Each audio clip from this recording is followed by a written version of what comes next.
ቤተሰብ ዛሬማ የሆነ ነገርማ አለ እንዴ! ጌሙማ በቃ ይለያል ትላላችሁ። እንግዲህ ዳኒና ሩትዬም በድጋሚ እንደዚህ መጥተዋል ማለት ነው። አይታመንም። የዛሬማ እኔ 3 ሰዓት እስከሚደርስ ድረስ እኔ እንጃ አላውቅም እንዴት እንደሚቆመጥ ራሱ ማለት ነው። አብርሃምና ሄርሜላ ከደቂቃዎቹ በፊት እንግዲህ ዛሬ ማታ ጌም አለን ሄርሜላና ሩታ ጌም አላቸው ነው ያለው። ሩታ ማለት ነው።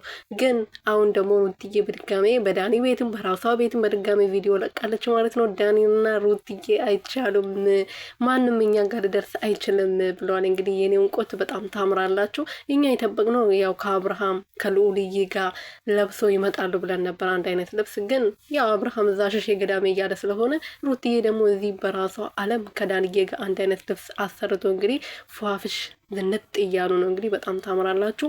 ሰላም ሰላም ቤተሰብ እንዴት ቆያችሁልኝ? እኔ ያለው ፈጣሪ የተመሰገነው። በያላችሁበት ሰላማችሁ ብዝት ትርፍርፍ ይበልልኝ። በዓሉ የተባረከ ይሁንላችሁ።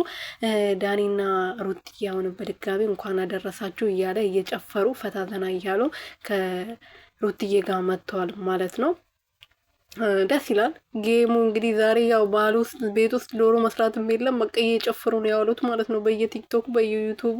ለማንኛውም ቀስ ቀስ እያላችሁ ልቀቁልን እስቲ፣ ለእኛም እኮ ጥሩ ነው። ተው ግን እንስራበት። ተው ግን ተው። እኔ ዶሮ ልሰራው ያወጥቼ ሽንኩርቱ ከትፌ ሽንኩርቱ ራሱ ተቃጥሎብኛል። ተው ግን እናንተ አላሳዝናችሁም? እኔ ኧረ ለሰው አስቡ። ተው ግን መዳሜ ልታባርነኛለች።